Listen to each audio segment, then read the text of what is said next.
WhatsApp beautiful people's, কেমন আছেন সবাই? আশা করি সবাই খুব ভালো আছেন। আপনাদেরকে আবারও গুজরাট ইন্ডিয়া থেকে স্বাগতম।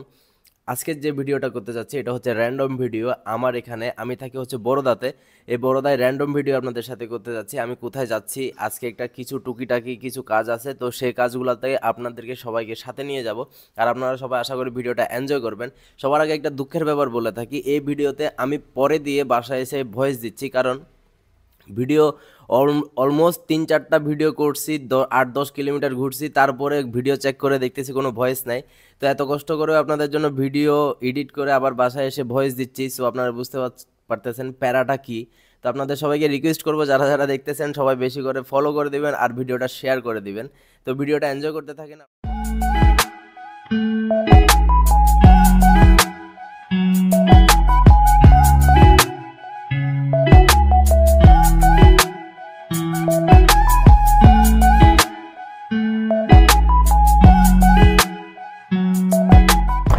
কি আর বলবো ভাই, দুঃখের কথা দেখি বলেন, এতক্ষণ যা কয়টা ভিডিও করছি একটা ভিডিওতেও সাউন্ড আসে নাই, একটা ভিডিওতেও না, নট এ সিঙ্গেল ভিডিও, একটা ভিডিওতেও সাউন্ড আসে নাই। এখন আবার মাইক সেট করলাম, সব কিছু ঠিকঠাক করে আবার নতুন করে ভয়েস দিতে হচ্ছে। It's so sad man, so sad. এরকম যদি হয় ভাই কেমনটা লাগে দেখি বলেন। মানে সারাদিন সারা দুনিয়া ঘুরে ভিডিও করে আসছি, আর এন্ড অফ দ্য টাইম এসে যখন চেক করতেছি ভিডিওতে সাউন্ড নাই। নট ইভেন ফার্স্ট টাইম, আমি এই প্রবলেমটা কোটিবার ফেস করছি। এখন কি খাইতে যাব নাকি? হ্যাঁ আচ্ছা চলেন গিয়ে খাওয়া দাওয়া করি। এখন 4টা বাজে, কি খাইতে পাবো ওটাই বুঝতেছি না। এখানে আবার সিগন্যাল বাল, জীবনটা এমনিতে বিরক্ত হয়ে গেছে, তার উপর এখানে আবার সিগন্যাল। এত ঠাডা রোদের ভিতরে কেউ সিগন্যাল মানতে চায় ভাই? আমিও বুঝি না। আর গুজরাটি মানুষগুলা শালার মানুষ না গন্ডালের চামড়া, সেটাই বুঝি না। এই ঠাডা রোদের ভিতরে দাঁড়ায় থাকে মানে সিগন্যালে। দেখেন তারা কত প্যাশনফুল মানুষ। আর আমাদের দেশে বাঙালিরা হইলে জীবনও থাকতো না, জিন্দেগিতেও না। বলো দেব আগে ভাই ভাগে, আগে চলে যায় তারপর কথা। এখান থেকে আমাদের বাইপাস এই রোডটা নিতে হবে। No option. Oh I am so sorry but I have to গো।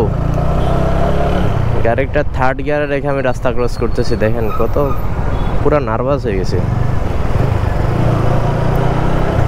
এদিক দিয়ে যাইতে হবে, নিচু সুড়ঙ্গ দিয়ে। আমার মনে হয় না এখানে আমরা কিছু পাবো।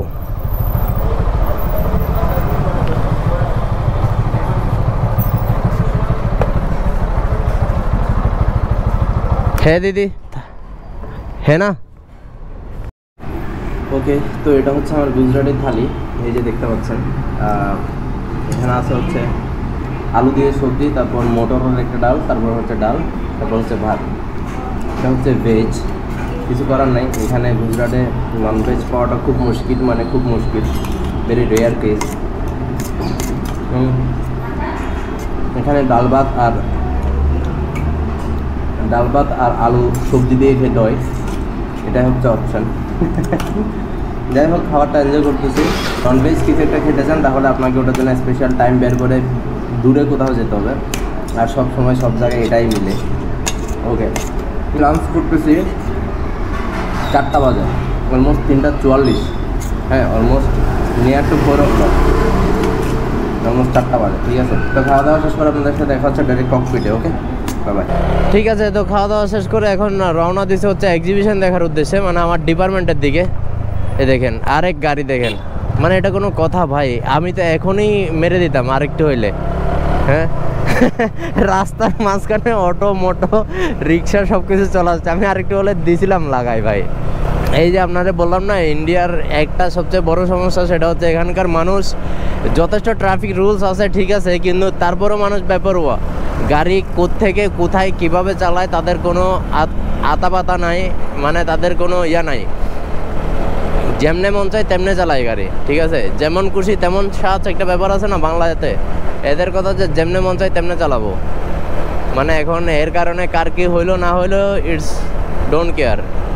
হ্যাঁ, এখন এই তো দেখতে দেখতে খাওয়া দাওয়া শেষ করে চলে আসছে আমার ফ্যাকাল্টির সামনে। এখন ফ্যাকাল্টি থেকে আমরা চলে যাব ফ্যাকাল্টির ভিতরে এক্সিবিশন দেখতে আপনাদের সাথে সবাইকে নিয়ে। সো যারা যারা দেখতেছেন সবাই বেশি করে লাইক, ফলো, শেয়ার করে দেন ভিডিওটা, একদম কড়া করে বেশি বেশি দূর দূরান্তে পর্যন্ত শেয়ার করে দেবেন ভিডিওটা। আমি চট করে রাস্তাটা পার করে ফেলি, আমি অবশ্যই বেপরোয়া পার করছি রাস্তাটা, কিছু করার না। আচ্ছা, এটা হচ্ছে আমার ফ্যাকাল্টি, আমি এখন ফ্যাকাল্টির ভিতরে যাচ্ছি। সো আমার ফ্যাকাল্টিটা সবসময় মনোরম, সুন্দর, শান্ত, কোয়াইট, পিচ একটা জায়গা। আমার ফ্যাকাল্টিটা অলওয়েজ বিউটি। তো চলেন ফ্যাকাল্টির ভিতরে গিয়ে আপনাদেরকে এক্সিবিশন দেখাই। ওকে চলেন, ঠিক আছে, আমরা বেরোই। ফ্যাকাল্টিতে অনেকক্ষণ ছিলাম, চাটা খাইছি, ঘোরাঘুরি করছি। এখন আস্তে আস্তে বাসার দিকে বেরোচ্ছি, কারণ বাসায় একটু করে কাজ আছে, ইমার্জেন্সি কাজ। আবার 7টা বাজে অন্য একটা কাজে যাইতে হবে, মানে আমরা যে কাজের জন্য অর্ডার দিয়েছিলাম সেখানে যাইতে হবে।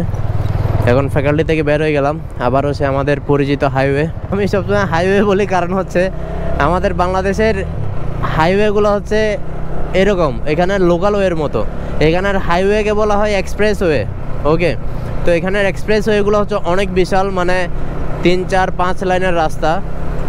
ওকে, আর এখানের হাইওয়ে, আমাদের বাংলাদেশের হাইওয়ে আর এখানের লোকাল ওয়ে সেম, যার কারণে আমি এগুলাকে হাইওয়েই বলি। সো ডোন্ট মাইন্ড, প্যারা নাই, চিল হবে ফিল নিয়ে ব্রো। এখন যারা যারা দেখতেছেন বরোদা থেকে সবাইকে অনেক অনেক স্বাগতম। Thank you so much for watching man, and like the hit button and follow my page. আর যারা যারা ইউটিউব চ্যানেল থেকে দেখতেছেন তাদেরকে অনেক অনেক ভালোবাসা, ধন্যবাদ। সাবস্ক্রাইব করার জন্য সবাইকে অনুরোধ করা হলো। Thank you so much bro. সবাই বেশি বেশি সাপোর্ট দিবা, ভালোবাসা দিবা। এখন চলে আসছি ট্রাফিক সিগন্যালে, যদিও বা ট্রাফিক সিগন্যাল আমাদের ধরতে হবে না, আমরা এখান থেকে লেফটে চলে যাব, বাম পাশে। আমাদের যাত্রাপথ হচ্ছে বাম পাশে। বরোদার রাস্তা সবসময় এরকম সুন্দর, মানে বরোদার রাস্তাঘাট অলওয়েজ এরকম শান্ত থাকে, নীরব থাকে। কিন্তু যে সমস্ত জায়গায় বেশি ক্রাউড, সে সমস্ত জায়গায় আপনার একটু পেন হয়ে যায় আর কি।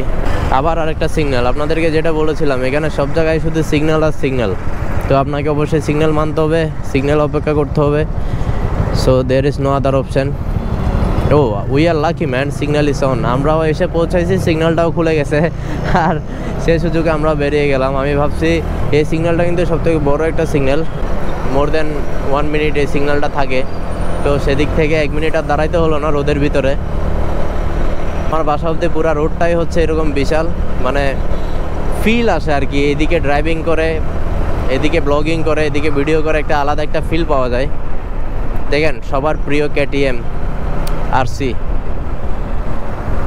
390,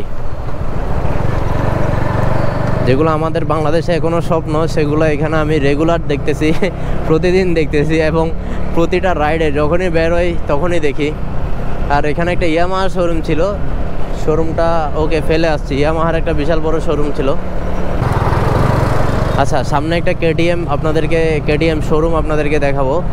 এক্সক্লুসিভ, মানে স্পোর্টস বাইক, সুপার বাইকগুলো ওখানে আছে। আমি যখনই যাই ওই KTM এর শোরুমের সামনে দিয়ে দেখতে দেখতে যাই, আরে ভাবি যে কখন আমার একটা এরকম মানে এক্সক্লুসিভ বাইক হবে, একটা স্পোর্টস বাইক হবে, মানে not even sports bike, actually super bike হবে। ওকে, স্পোর্টস বাইক তো it's okay, but super bike চালানোর অনেক ইচ্ছা। কারণ ইন্ডিয়াতে থেকে যদি একটা সুপার বাইককে হাত দিতে না পারে, একটা সুপার বাইকের ককপিটে বসতে না পারে, তাহলে জীবন দায়িত্ব বিতা ভাই। কারণ নিজের দেশে সুপার বাইক কখন আসবে, কখন চালাবো তার নাই ঠিক। তো সেদিক থেকে যেখানে আছি ওখানেই ব্যাপারটা এনজয় করাও ভালো। তো বাংলাদেশ থেকে অনেক ইউটিউবার, অনেক ব্লগার আসে ইন্ডিয়াতে হায়ার সিসি বাইক চালানোর জন্য। অনেক ব্লগারদের ভিডিও আমি দেখি যারা ইন্ডিয়াতে আসে শুধুমাত্র হায়ার সিসি বাইক চালানোর জন্য। সেই জায়গায় আমি তো ইন্ডিয়াতেই থাকি। এই যে আপনাদেরকে যেটা বলছিলাম, KTM এর showroom, here is this KTM showroom, here is all super bike over there. আচ্ছা, এটার নাম হচ্ছে মেহসানা সার্কেল। এই সার্কেলটা থেকে আমাদের লেফট নিতে হবে। সানলাইট একদম সরাসরি চোখের উপর পড়তেছে, যার কারণে আমি কিছু দেখতেছি না। হেলমেটের বাইজরটা বন্ধ করে দিয়েছি। আমি জানি না ক্যামেরাতে কীরকম ভিউ আসতেছে, তো আপনারা জানাবেন যে ক্যামেরার ভিউটা কীরকম। আর ভিডিওটা আমি এখানে অবধি শেষ করব, কারণ আমি বাসার কাছাকাছি চলে আসছি। আর সবাইকে অনেক অনেক ধন্যবাদ, thank you so much for watching this video. আর সবাইকে একটা রিকোয়েস্ট করবো, যারা যারা ভিডিওটা দেখছেন সবাই যাতে শেয়ার করে দেন, আর আমার পেজটা যাতে ফলো করে দেন, আর ইউটিউব চ্যানেল থেকে দেখলে যাতে সাবস্ক্রাইব করে দেন। So thank you so much, দেখা হবে আরেকটা ভিডিওতে।